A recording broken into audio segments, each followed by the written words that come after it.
Hello दोस्तों, welcome to Pathfinder for NET JRF channel पर। तो दोस्तों, 5 मिनट कॉन्सेप्ट क्लियर सीरीज में आज का हमारा टॉपिक रहने वाला है ऑक्सीजन चक्र या ऑक्सीजन साइकिल। तो इसी तरह से दोस्तों, आपको कार्बन चक्र क्या होता है, नाइट्रोजन चक्र क्या होता है, फास्फोरस चक्र क्या होता है, इनके बारे में अपन आगे डिटेल से चर्चा करेंगे 5 मिनट के अंतर्गत। तो आज का हमारा टॉपिक है ऑक्सीजन साइकिल। तो इससे पहले दोस्तों, पाथफाइंडर लर्निंग ऐप के ऊपर आपके लिए lab assistant, assistant professor, net जीआरए plus set का कोर्स और साथ में आपका आरपीएससी स्कूल लेक्चरर का कोर्स भी आपके लिए प्रोवाइड है ज्योग्राफी सब्जेक्ट के लिए। तो इन सभी की आपको दोस्तों जानकारी के लिए आप पाथफाइंडर लर्निंग ऐप के ऊपर जा सकते हैं, जहाँ पे आपको सभी कोर्सेज के लिए छूट दी जा रही है और उनकी जानकारी आप अच्छे से ले सकते हैं। और यहाँ पर आपके हमारे कॉन्टैक्ट नंबर 7339998354 पर भी कांटेक्ट करके आप अच्छे से जानकारी ले सकते हैं। ये आपका दोस्तों क्लासेस का स्केड्यूल रहने वाला है, डेली क्लासेस का स्केड्यूल है। तो दोस्तों, बात करते हैं हमारे ऑक्सीजन साइकिल की, यानी कि ऑक्सीजन चक्र क्या होता है।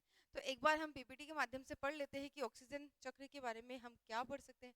तो पारिस्थितिकी तंत्र में यानी कि इकोसिस्टम में ऑक्सीजन की महत्वपूर्ण भूमिका होती है। ऑक्सीजन का निर्माण स्थलीय पारिस्थितिकी तंत्र के स्वपोषित हरे पौधे तथा सागरीय पारिस्थितिकी तंत्र के पादप पल्लवक यानी कि फाइटोप्लैंक्टन द्वारा प्रकाश संश्लेषण की प्रक्रिया द्वारा होता है। इसके अलावा ज्वालामुखी उद्वेदन यानी कि कहाँ कहाँ से अपने को ऑक्सीजन मिलती है, खनिज ऑक्साइड्स के न्यूनीकरण द्वारा भी ऑक्सीजन वायुमंडल में पहुंचती है।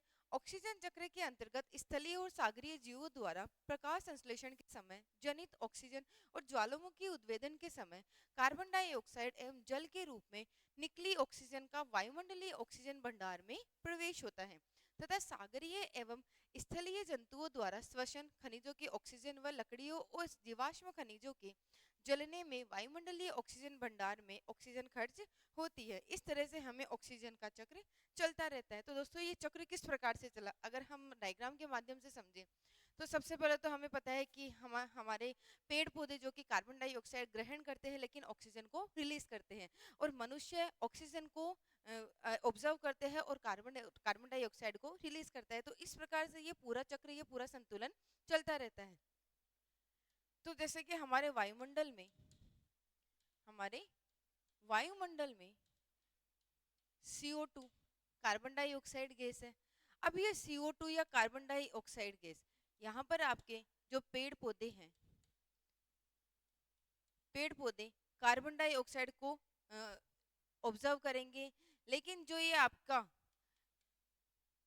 पेड़ पौधे हैं ये ऑक्सीजन को रिलीज करते हैं। अभी ऑक्सीजन को रिलीज करेंगे तो यहाँ पर आपके लिए ये मनुष्य है, यहाँ पर आपके लिए जीव जंतु है। ये पता नहीं दोस्तों कौन सा जीव है, आप पहचान सकते हैं ना, जीव जंतु हो गए, ये आपके मनुष्य हैं, जीव जंतु। जीव जंतु मनुष्य ये आपके पेड़ पौधों के द्वारा जो रिलीज ऑक्सीजन है उसको ऑब्जर्व करते हैं। फिर जो आपका जो ये ऑक्सीजन है या फिर मनुष्य के द्वारा कार्बन डाइऑक्साइड जो वापस से एटमॉस्फेयर में जाती है, वायुमंडल में जाती है, फिर वापस से ये एटमॉस्फेयर में, वायुमंडल में या फिर कार्बन डाइऑक्साइड गैस पेड़ पौधों के द्वारा ऑब्जर्व की जाती है और वापस से मनुष्य जीव जंतुओं के द्वारा ऑक्सीजन को ऑब्जर्व किया जाता है। तो इस प्रकार से हम देखें दोस्तों, तो मनुष्य के द्वारा